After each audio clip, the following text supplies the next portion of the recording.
or thought, followed by the Pledge of Allegiance, and we often look to the audience for volunteers who would like to participate with us. Are there any members present with us today who would be willing to offer a prayer, reading, or thought, or lead us in the pledge? Okay, pledge. Perfect. If you'll come up and just state your name for the record. Michelle Swap. Dear Father, we're so grateful to be gathered here today to participate in the workings of government and to make things move forward for Utah County. And we're so grateful for the opportunities that we have in our lives, and we ask you to please help us to make wise decisions and to be able to help the people around us. And we say this in the name of Jesus Christ. Amen. Amen.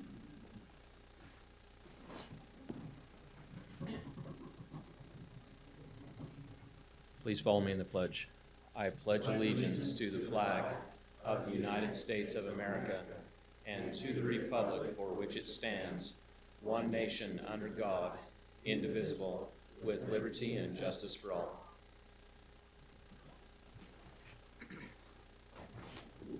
Thank you for participating with us in that. To start off our meeting with today, we have our monthly recognition of our Employee of the Month. And it is my privilege to have that honor this month to announce that individual. And this month, for April, our Employee of the Month is Danny Nez. And I will go ahead and read what's been written about him here.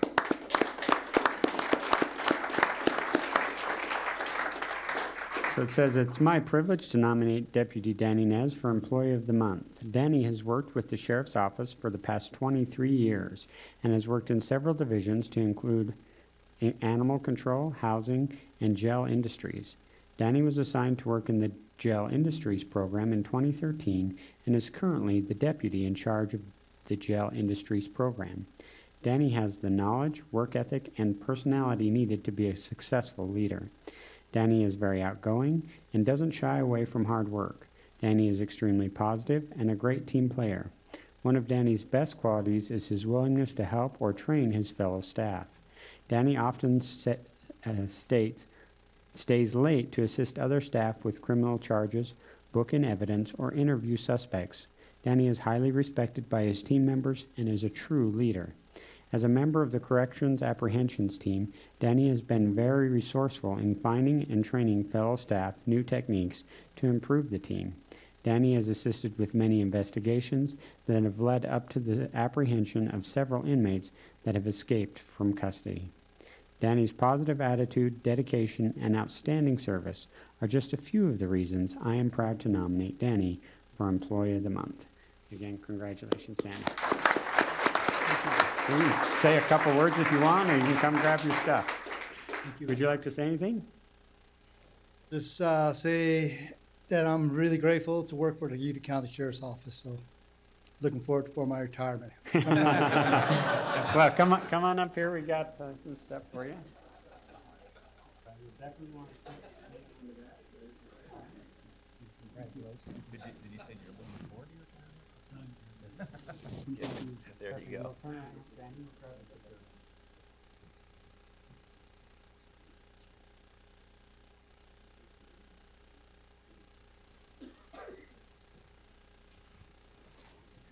Thank you again, Danny. We sure appreciate your service out there.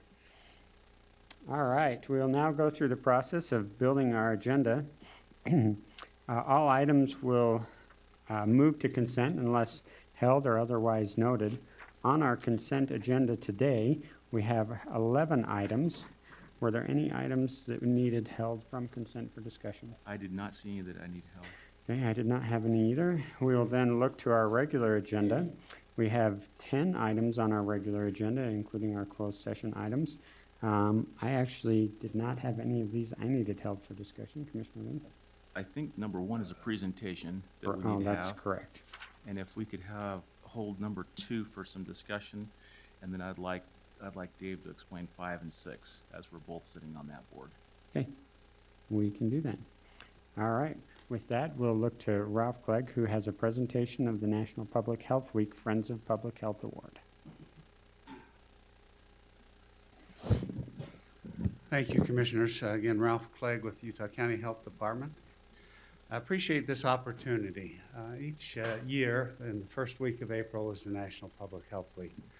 And as part of our celebrations for that, we like to recognize an individual from our community as well as an organization that's contributing to the health of our community. The Public Health Department is not all of public health. Public health involves the community, what the community does. We need to change the name? What's that? I'm just kidding. I'm sorry. Okay. Shed the name, okay.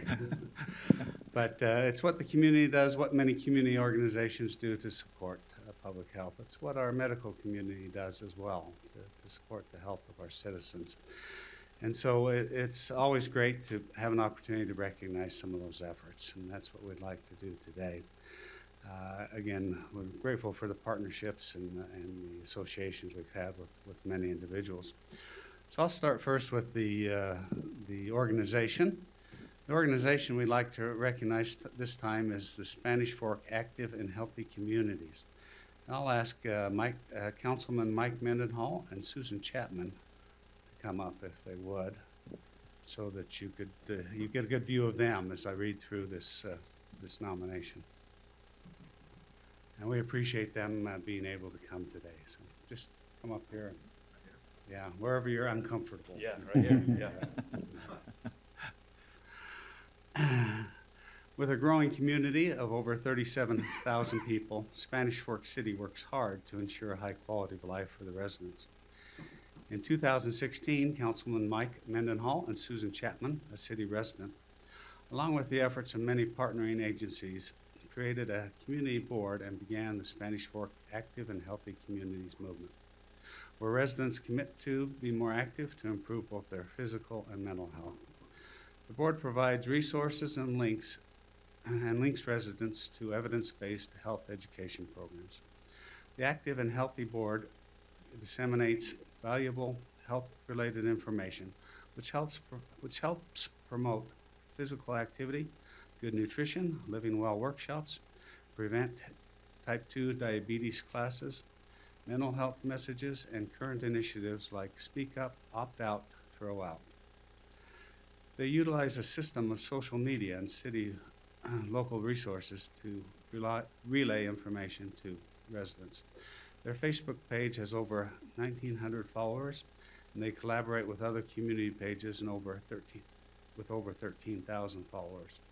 They send information in city bill statements and work closely with local schools to utilize their online and informational resources. Likewise, their local SF-17 television network reaches over 20,000 viewers with these messages. One large yearly event is their much anticipated health fair. Aside from providing free screenings at this event and connecting residents to local mental and physical health resources, they provide music, games, entertainment, food, prizes, and fun, which has made the event popular with over 600 participants the first year. Additionally, the board has been awarded 2 grants, one from Intermountain Healthcare and the League of Cities and Towns, and one through the Department of Mental Health and Substance Abuse. Funds for these grants are going towards SNAP benefits for low-income families at local farmers markets, 4 city air quality monitors, kids marathon program, QPR training, which is a suicide prevention program, Top Star program, incentive support, outdoor exercise equipment, and much more. A major focus area has been on suicide prevention. Due to a suicide rate higher than the state average, Spanish Fork Active and Healthy Communities established a goal to save lives and reduce death by suicide in their community. They have created their own suicide prevention action plan. In the last 2 years, they have strengthened suicide prevention efforts by collaborating with the Utah County Health Department to offer QPR trainings that reach over 200 residents, and that number is rising. As a result, they've also recruited and trained 6 community volunteers as QPR instructors. Utah House of Representatives Mike McKell, also a Spanish Fork resident, stated, "The active and healthy movement in Spanish Fork City is unique and cutting edge. It has not only had a positive impact on residents, but can serve as a model for how community partners can work together with government agencies on improving the health of the community. Because of these efforts and the difference they have made in the lives of residents, the Utah County Health Department and the Utah County Board of Health would like to recognize Spanish Fork Active and Healthy Community Board with the Friend of Public Health Award.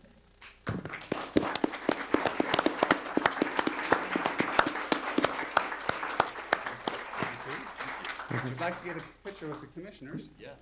We lost our backdrop here since we've got to open up. Do you want to come Oh. down or do you want them to come up? Whatever you want. Wherever you would like. What do you think? Up. Let's go up. Thank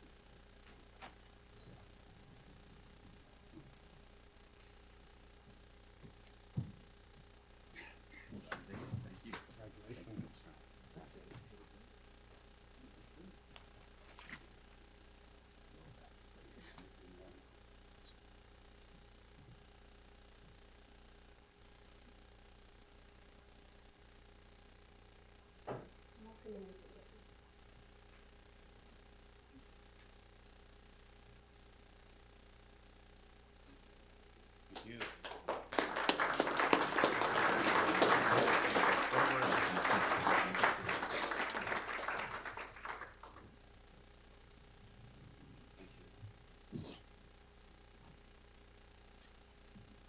I probably should mention that Susan Chapman was our first public information officer at the Health Department before she went over to the dark side, but we've really appreciated her. And, you know, she started her family and has done great things in her community, even though no longer working for the Health Department, which is so very important. Now, our individual we'd like to recognize this year is Kai Miner. If Kai would come up.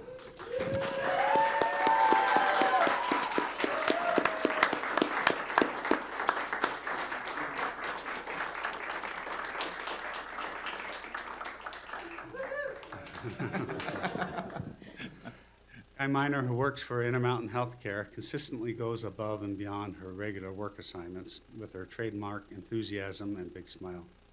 She partners with 30 agencies throughout Utah County, but doesn't care who is sponsoring a program. She just wants it available to the community.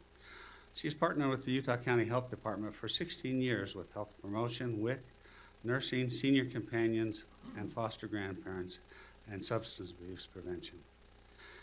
In health promotion, Kai is the main supporter of Safe Kids Utah County and provides funding, meeting space, meals, volunteers, volunteer recognition, promotes injury prevention events, and maintains the Safe Kids Utah County budget at the foundation. Kai coordinates screening events with us and refers individuals to our free Living Well with Chronic Conditions self-management workshop. Last year, while doing pre-diabetes health screenings in the community, many folks declined as they were already diagnosed with diabetes. Knowing that health promotion formerly had a very successful Living Well with Diabetes class, but no longer had funding, she has worked to contract and fund 2 more workshop series this year. In addition, Kai provides snacks and meals for the classes and a $10 fruit and vegetable grocery voucher for those who complete our workshops. Kai's motto is, "It's the right thing to do," which generally means going above and beyond her 4 main health areas. In WIC, Kai has provided funding for blood draws, which are required to screen moms who donate breast milk to the breast milk bank. She also has provided the original funding for a freezer where it was stored. Again, this is breast milk that can be used for premature infants. It's very important that they have that, as they're not able to often tolerate the formula. And so it's critical that that be provided in our communities. Nursing, for the past 15 years, she has funded flu shots for the homeless each Thanksgiving in partnership with immunizations. She created the Utah County Dental Campaign, where she partnered with school nurses to provide fluoride teeth varnishing and dental kits for students in 28 Title I schools throughout Utah County. She has given $2,500 to our school nurses, which helps them to get vision vouchers for students through the VSP program sponsored by the National Association of School Nurses. This program has helped over 567 students receive free vision exams and glasses. She also helps with the mini grant program in the Nebo School District by coordinating volunteer doctors for physicals, underwear, socks, hygiene kits, and books. Senior Services. Kai is a longtime supporter of our Senior Services program and the foster grandparent programs. She arranges training sites, lunches, and occasionally presenters for our trainings. Kai understands the value of a senior volunteer in our community. She connects the dots between keeping our seniors active and engaged, which improves the quality of life and increases their independence, and that impacts the whole community. Kai is providing pedometers for our walking program so our seniors can track their steps. Each time we see Kai, she asks, "Isn't there something I can do for your sweet volunteers?" She truly loves the seniors and wants our volunteers to be successful and have a positive volunteering experience. Heck, Kai wants everyone to be successful. We'd use a different word if we were outside of Utah County, since we're in Utah County. Substance abuse prevention. Kai provides lunches for the SMART Substance Misuse and Abuse Reduction Team coalition meetings. It is amazing how attendance increases when lunch is provided. Yeah, it's true. Our department is also struggling with our opioid prevention efforts and how to provide free naloxone kits to Utah County residents. Kai learned of our struggle and offered to partner on purchasing life-saving naloxone kits and opioid overdose training classes. Kai's warm and engaging personality allows her to connect and network with people throughout the county. Because of this engagement, our department was able to collaborate on a large-scale opioid awareness campaign at 11 different Intermountain, Mountain Star, and Wasatch mental health clinics across Utah County. We could not have accomplished this campaign without Kai's help and her network of contacts. Kai's genuinely cares about the health of the residents of Utah County and strives to make a difference in their lives any way that she can. We truly appreciate her help and support of our department and our efforts and congratulate her on receiving this award. From all of us at the Utah County Health Department, we nominate Kai Miner for the Friend of Public Health Award, along with the Board of Health, of course. We could not complete our contracts and programs without Kai's boundless energy, endless collaborative network, and knack for finding funding. One county employee said, "I don't know how to put Kai into a word. She is simply a force to be reckoned with."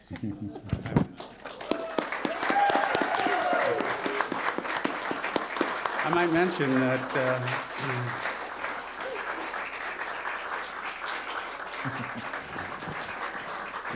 that like Susan Chapman, Kai started her career at the health department in health promotion before again going over the dark side, but it's a side where she's been able to do a lot of good. So, Kai, thank you.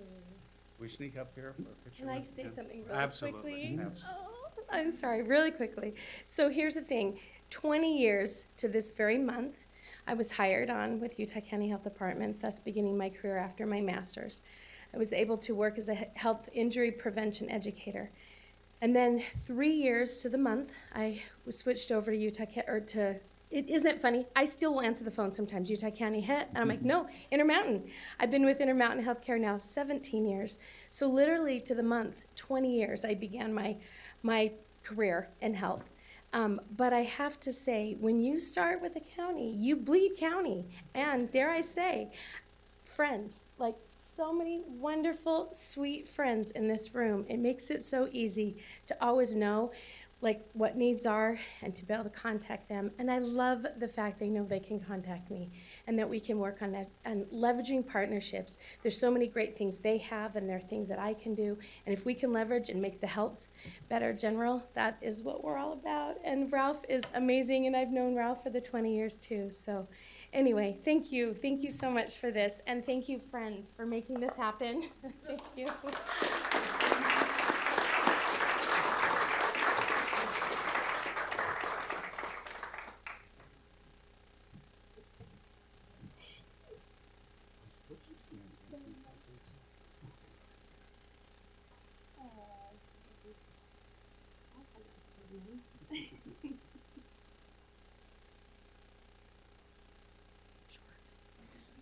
you so much.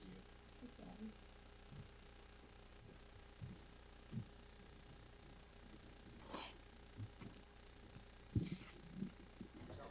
Thank you, County Commissioners. We appreciate this opportunity and always appreciate your support for public health in the county and the many good things that are happening for our citizens. Our county is a reasonably healthy county. Probably, it's certainly the healthiest of the largest counties in Utah. And even throughout the country, we're very highly rated for our health here. So, thank you. Thank you, Ralph, for all your hard work and for all of those who work in our health department. Truly, truly appreciated. All right, we'll now go ahead and move on to regular agenda item number 2. There was a question on this. We'll look to Commissioner Lee, and I'm guessing Paul will hopefully have answers for us. Okay, as it's loading here, there's just one question. Paul's very familiar with the question I have here. Sorry, it's still loading. I don't know what number it is. There's just one on here that I'd like to take under consideration. It is the second one. George King, and this is his story. He came in, I don't know if he's here today. No, okay. He came to my office and spoke with me, and so what had happened was this one went on an agenda before, and we approved it as a denial, and so he came and told me kind of what was going on with the situation he had. His tax deed, correct? It was a deed. A warranty deed? A warranty deed, there we go. His warranty deed. His warranty deed had the wrong address on the top. And so he was claiming that because of that, he would get mail or not get mail, depending on who the mail carrier was, because the mail carrier that was familiar with him would get his mail to him, even though the address was incorrect. He didn't know this until he got a late request from the county, and so he went in to change it. And I believe in the recorder's office, that has been changed. That has been changed, hasn't it, Jeff? Do you know if it's been? Was it Treasurer's? Okay, so I think that has been changed. I was told that from him that has now been changed, but because of that, he didn't know about it until it kind of came about. He came to me and says, I don't read every single word on those, when you know those 500 pages of documents when you buy a piece of property. He didn't realize that it had been flipped. And so I thought it would be appropriate for us. I don't see it as a mistake in the sense of a malicious mistake or anybody's fault that had happened. But I told him in looking through his situation, to me, we're not looking to punish for simple mistakes that happen like that. So I wanted to bring it back up and correct that mistake that has happened. I know in technical words that it was mailed out, that it was not, as it says here, there was no county error exist, and I fully agree there was no county error that it existed with it. But on a human interest basis with that, from the discussion that I had with him, I feel like it'd be appropriate for us to change that. Okay, Paul Jones here from the County Attorney's Office, Mr. Chairman, Board of Commissioners. I might just have a couple of comments. Under 1347, I think you do have discretion to kind of do what you will here if you make a finding that it's in the best human interest and the interest of the county and the state. I will say that the address at the top of that warranty deed is completely within his control. That is a document that's produced by the taxpayer. In fact, in this case, the warranty deeds, I think there were 5 of them. These are 5 different rental properties that he owns. On each of these, he deeded the property from himself to himself, in fact. From himself as the owner to himself as the owner of a trust. And so I don't know that there would have been quite the hundreds or volumes of paper involved here when you transfer the property from yourself to yourself. Usually those are a little more simplified processes. And so from the county's from my point of view, that address is completely within his control, and he gave us the wrong address. It's not like somebody else gave us the wrong. He did it himself. So the wrong address problem was a problem that he created himself. Secondly, this type of recommendation, when there is a wrong address, you get a very consistent recommendation from my office that when these vesting documents have an address on it, that we send it to that address. That's kind of a bedrock principle of the tax process, is that you are responsible for giving us the correct information. And I don't know if anybody from our treasurer or recorder or anybody else has any comments further than that, but this would be kind of a departure from what we normally do. We've been pretty consistent, I think, in requiring taxpayers to be responsible for their mailing addresses. Thirdly, I guess, I know that he's a county delegate, and his sort of, I'm familiar that at least in one situation, Brian Thompson sent me an email, or somehow I got it, and he said, "Mr. Thompson, I am a county delegate and would really appreciate anything you can do to help me here." And so on those questionable ethical grounds, just want to point those out. I'm not sure how I feel about that. To me, that kind of crosses the line. But I guess these types of requests, they do go to the assessors, the treasurers, the recorders, and the attorney's office. There's 4 departments there, and they've all recommended to deny the request. But I'm I going do to push recognize back because there's a couple things said here I think are pretty offensive. One, on the county delegate side, when he came in to speak with me, it was well before caucus night. And I went in and said, "I agree with you, and I'm going to bring this back forward for consideration." So to throw that out there, the only thing I'm throwing is out very there. offensive. I think that that's completely offensive. Okay. And second, when we're talking about the address that's on the top like that and saying that it's totally in his control, there is an assumption on your part that he did it maliciously. So you think that he put his address on there inappropriate so that he wouldn't get his mail? Is that what you're stating? That is not what I'm stating. That's what you said. It's totally in his control.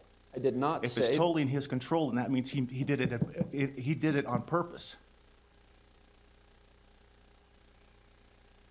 I disagree with you on the assumption that you feel like I'm making. I'm not saying that he had any maliciousness. I'm saying it's in his control. I'm not saying it was on purpose. I don't think anybody would intentionally not try to get their mail. I'm not saying that. I'm saying that it's his job to make sure it's right. I don't think I've said anything offensive. That wasn't my intent here today. All I'm saying is that, and I wasn't even talking about you, he sent an email to Brian Thompson and said, "I'm a county delegate and would appreciate any help you can provide." That's all I said. And I don't think that's right, but. Mr. Chairman, if I Yes, may Brian. comment, it doesn't matter whether an individual is a county delegate or not. Mr. King did throw that out there, but anyone, as you know, over the years I've been here, that has asked any questions, regardless of their status in the political process or not, I always will forward those things on to be looked at, and that's what I did in this case, and him being that didn't spur us to push it. I just think with any citizen, they have that access. Mr. King did make that comment in his email to me, but that was not relevant to the decision to push it on for you to look at. I know, but it's implied. It's implied that there's some sort of favoritism because he made a comment like that, which is not even the case at all. I don't see that as being relevant to any decision-making process that we make on it, unless we're trying to tie it that way for some purpose. I just wanted you to be aware that he had made that comment. I feel those comments are inappropriate. I get a lot of emails that come to me that are inappropriate in many respects. You know, but do I answer to them? Do I I mean, that's the thing. There's a lot of emails that come with complete misinformation or Sure. completely inappropriate. I wasn't sure if you were aware of that. I'm just bringing it to your attention. That's all. I feel like it should be brought out. Well, I And mean, and you know what? 'Cause He's the I'm- one who brought that out himself. right. Right. And we can't control whatever anybody says. Right. But it has connotations to it because I'm up for reelection too. And so by a soft way, it has a finger pointing as well, which is, anyway. I'm gonna make a motion that we, let's see, that we accept. We do have a request for public comment. Okay. We'll give that. Jeff Smith, County Recorder. I really agree with Paul what he says about the address thing. We rely heavily on the address.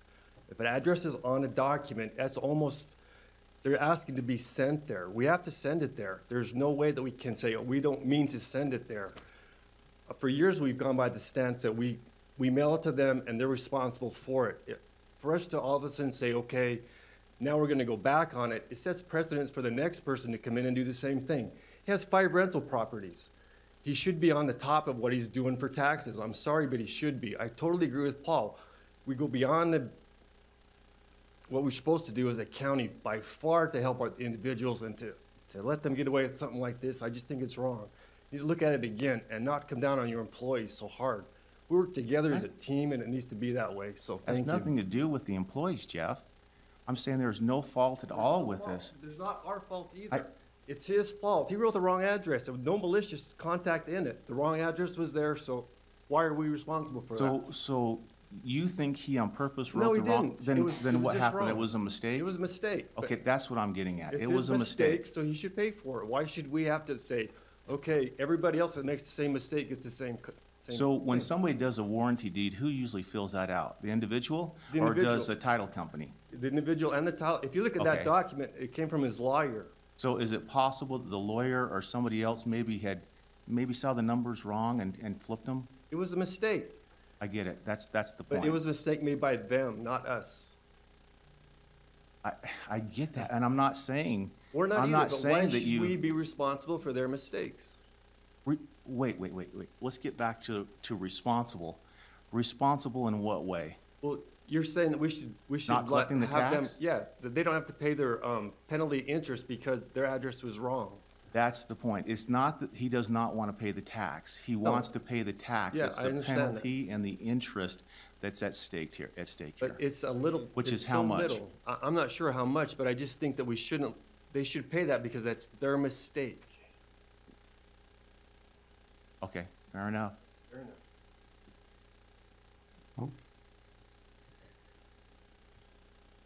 You may notice on the recommendation letter that I send out, there are 2 others on here that you received a recommendation of denial from my office. Lonnie Anderson and Jodine and Todd Brown. I can go through and look at them in more detail, but the recommendation is to deny the request because the tax notice was mailed to the address of record or to the address shown on the vesting deed. No county error exists, and that's the same comment on the King parcel. So I don't know if we want to change course on those types of requests or not, but. That's where I'm a little concerned there as a consistency factor. We will have, I will give a moment for public comment on this item. Thank you. My name is Robert Stevens. I live in Provo. I'd like to say that if you Google lost mail and you want to find out what percentage of mail from the Postal Service is not delivered, it's pretty high.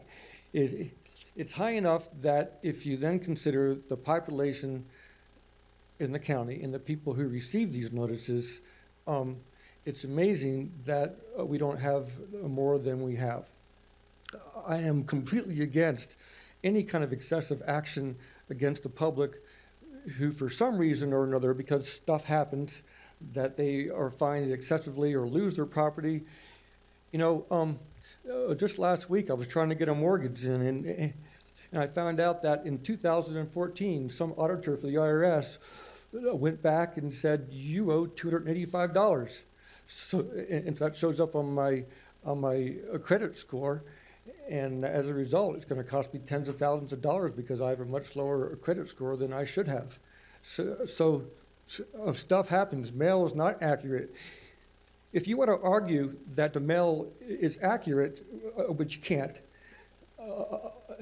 if you want to argue for some kind of means of delivery that is accurate, it would be a face-to-face interaction with the person where you hand them the note. You know, it's signed and delivered, and they receive the note. There's just so many things that could happen. It could be children. It could be just, you know, a misplaced. A mail is stolen out of mailboxes. I realize not all these things apply for this particular situation, but I just want to make it known. In general, do unto others as you'd have them do unto you. All of us have lost mail. All of us have misplaced mail. Neighbors get mail. Sometimes we move and we put down wrong addresses because we think, well, it has a better chance of, if it's sent there for now. Anyway, that's what I'd like to say about that. So every time I attend a meeting here and I see all these individuals going to be fined excessively or lose their property or whatever, I am just very upset and disturbed about that, and I think it's really wrong. And I think it costs a lot to go and go after all these individuals. Instead, a simple solution is just go and find them and have the interest accrue in their account. And when there's some situation that they have to sell their property or do something, they'll pay the fine, and everything will be okay. Thank you very much. Thank you.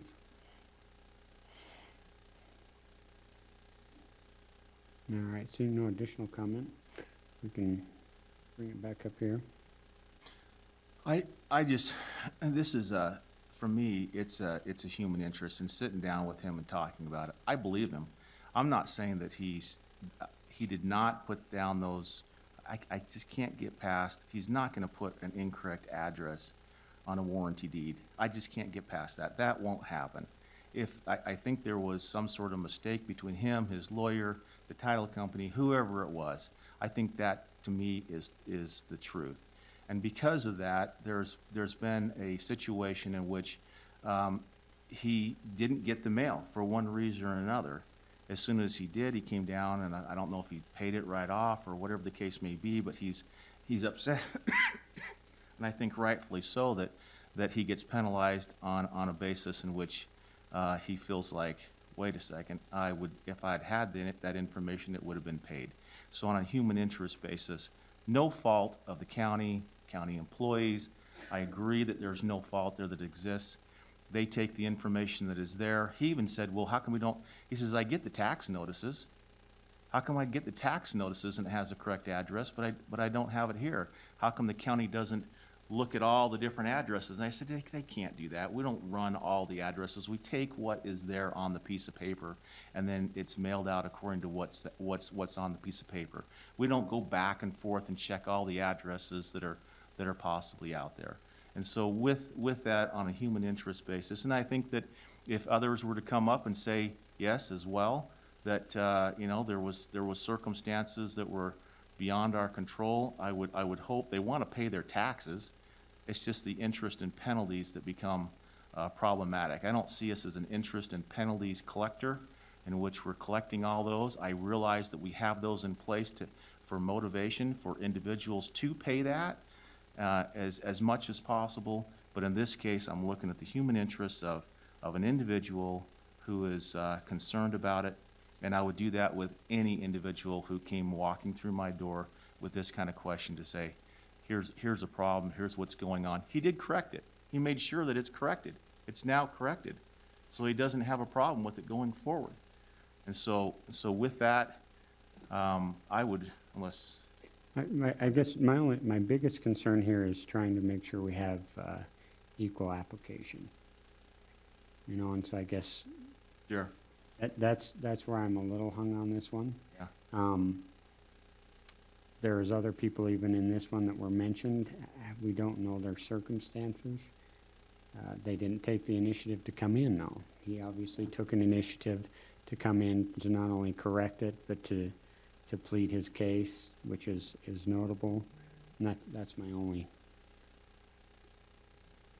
Maybe we can talk about that a thing little I'm bit. processing, and how do we make sure that there's equal application, you know? And so that's where I'm just thinking. I think the application should stand. I don't think we're changing course. I don't think we change course from what we have because that causes confusion. Right. But just like we had when we're talking about a greenbelt status, we have greenbelt status, and now all of a sudden we have a different possible course. Right. We can't go back to all those who we had necessarily made a decision on and correct everything there. I think with more information, you have an opportunity, as we have here, to hopefully make some sort of correction, even if it's just in one person's life as we move forward with it.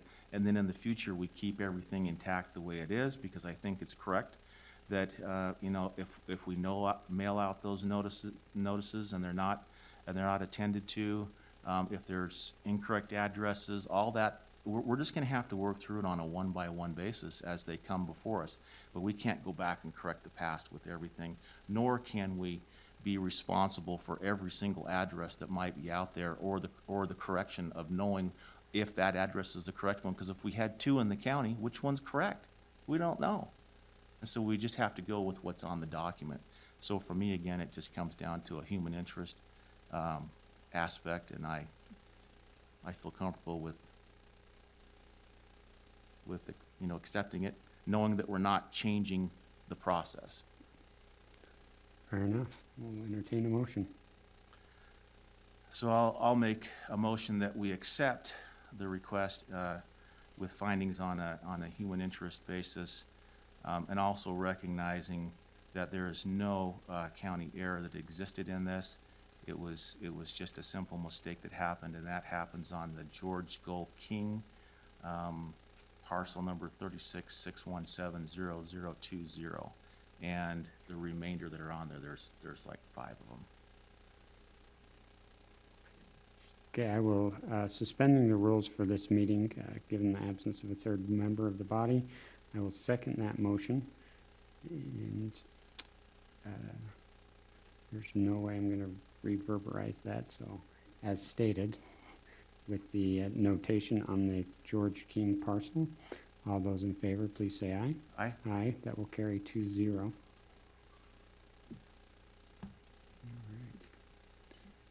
Regular agenda item number 5 is to adopt a resolution establishing a revised composition and appointment process for the Administrative Control Board of the North Point Solid Waste Special Service District. So Dave, maybe if you could just kind of give us an overview of what we're doing here and reasons as to why. Mr. Chair, we both sit on this board and realize and recognize through our last meeting that there's some changes that need to be made with state law to be in compliance with them, and so I thought it would be appropriate that we at 5 and 6 are They're tied. They're tied.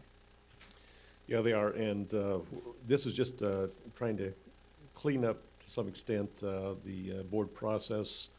The state code has been amended several times with regard to appointment of board members, and the way it currently reads, there's a provision that allows for member cities within the district to have a right of appointment if they provided the same service at the time that they were annexed into the district. And as we have gone through and reviewed the various cities within the North Point Special Service District, we have 4 that did not qualify. They're the more recent cities in the county, and therefore those board appointments would need to be made through the county, and this is just starting that process. And we will we'll advertise, provide notice of these vacancies, and then these cities will also be made aware of those vacancies, and then we'll move through the process for appointment of those board members. So that's what we're doing here. Perfect. And that's, in looking through this and previous discussions, makes perfect sense to me, so. And they're aware of this process too. We've all discussed this with them. All right, seeing no additional comment on this, we'll go ahead and entertain a motion. I'll make a motion that we adopt number 5. I will second that. I have a motion and a second to adopt regular agenda item number 5. All those in favor, please say aye. Aye. Aye, motion will carry 2-0. Move on to regular agenda item number 6, to approve and authorize the commission chair to execute a notice of vacancies for the North Point Solid Waste Special Service District and Control Board. Any questions or thoughts? Same. Yep, so I'll entertain a motion. I'll make a motion that we approve and authorize the commission chair to sign and execute the notice as stated number 6. I will second that. I have a motion and a second to approve regular agenda item number 6. All those in favor, please say aye. Aye. Motion will carry 2-0. We'll now set our closed meetings.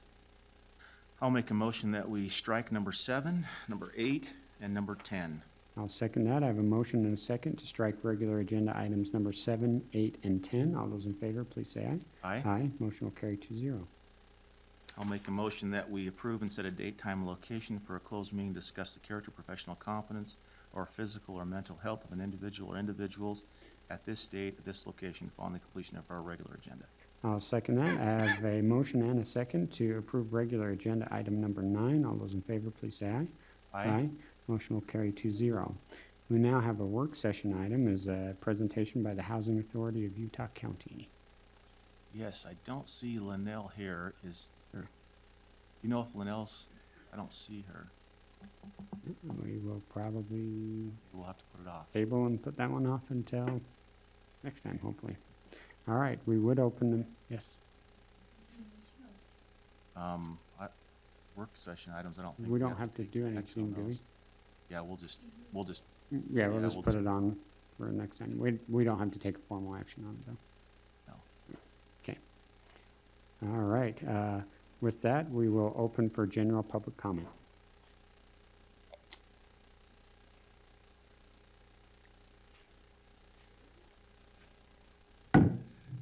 My name is Robert Stevens. I live in Provo, Utah. The subject of my words right now are on water monitoring to determine how deep is the water level in the county. Why is this important?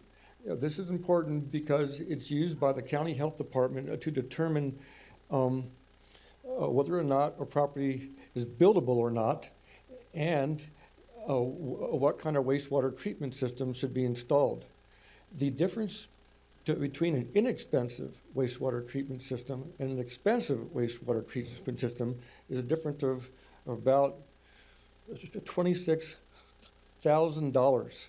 Now, if you were to buy a piece of land in the county and you think all is well and it looks dry, and then some inappropriate methods were determined that your groundwater level was too high, it could be a $40,000 additional expense, and that hurts. You know, if you were alive in the 1800s and someone asked you, how many men and women do you know who moved in and started a farm? You know, it's like, well, that's kind of dumb. Almost everybody I know started a farm. If you were alive 100 years ago, you would still know a lot of people who started a farm in the county. I don't know anyone who started a farm in the county except for the people who I sold lots to.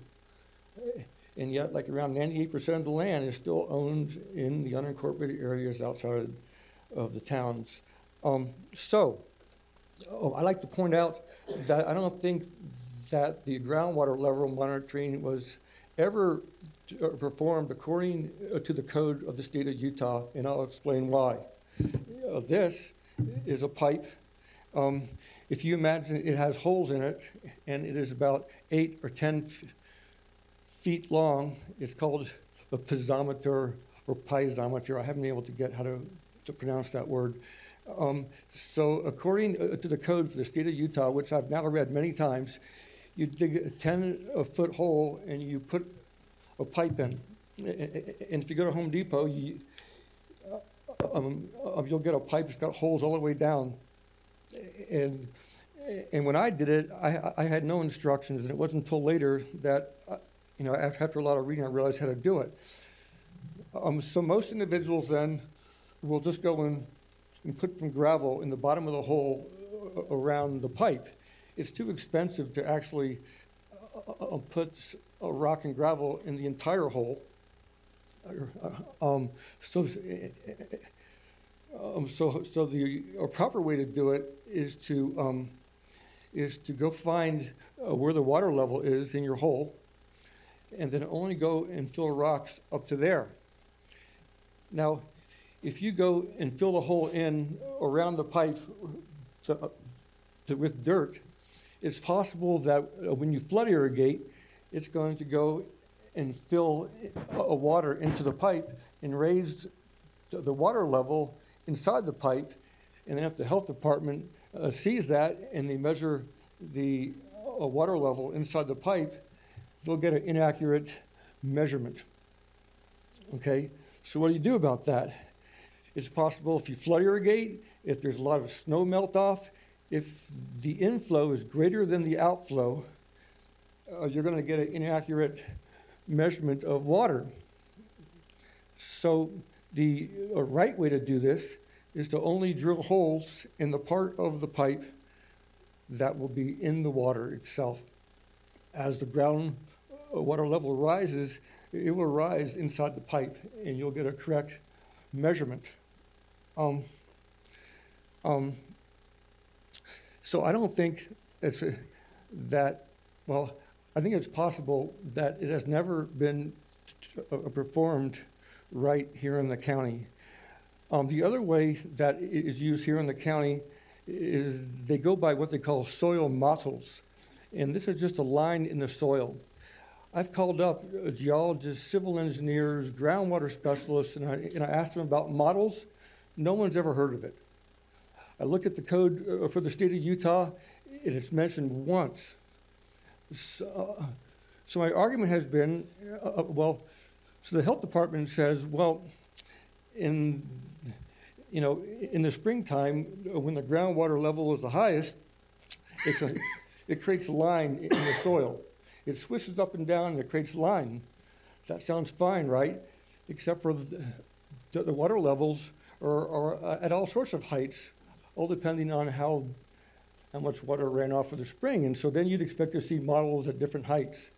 I read over the code for the state of Utah, and as part of the science behind the whole thing, they want the percent of models seen in the walls of the holes. That would make a lot of sense, right? If you see lots of models in the holes, you would say, well, then the groundwater has been in various levels. One problem that is happening all around America is that we're getting a lot of saline and salt in the soil, and that ruins crops. When we flood irrigate, we leave minerals. And when those minerals arrive at the roots of the plants, it kills the plants. There are some plants which can survive more than others. For example, beets, they can withstand lots of salt. But a carrot and so forth, they can't withstand hardly any salt at all, and it just won't survive. So there are ways we can go and push the salt away from the root level. If you flood irrigate, there are some plants that actually will go and push all that salt into or below its root area, and that creates a line. And so, although the health department says a soil model is clearly where the underground water level was, it could be just because of flood irrigation. So I've had lots of phone calls with a lot of geologists, and they say, look, the U.S. Geological Survey, it publishes groundwater levels, and you can just go out there and see if there's one near you. And this goes back as far as 1930. Secondly, if you did see models in the soil, you have to ask yourself, how old are these things? Are they within 100 years, or Are they the mud from Utah Lake when it was at higher levels? Or is it 14,000 years old from the shoreline of Bonneville? You just don't know. However, if you take a soil sample, you can check to see if there, are fossils. If there's wood in there, you can do some radiocarbon measurements and dating. The lake here, at some point, the lake has filled up and evaporated a couple of dozen times in the last 800,000 years. It's probably going to happen again. At some point in the future, it is likely this entire area that we're standing on is going to be underwater. So then the role of government then is, or should be, how do you balance liberty and the life of people versus the water level and whether land is usable for living or not?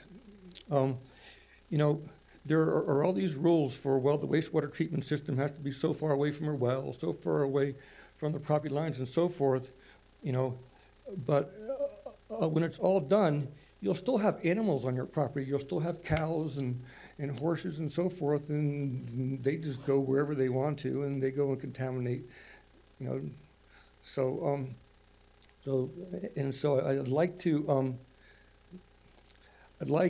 the county to go stick with the rules established by the state of Utah. I've read these over and over again.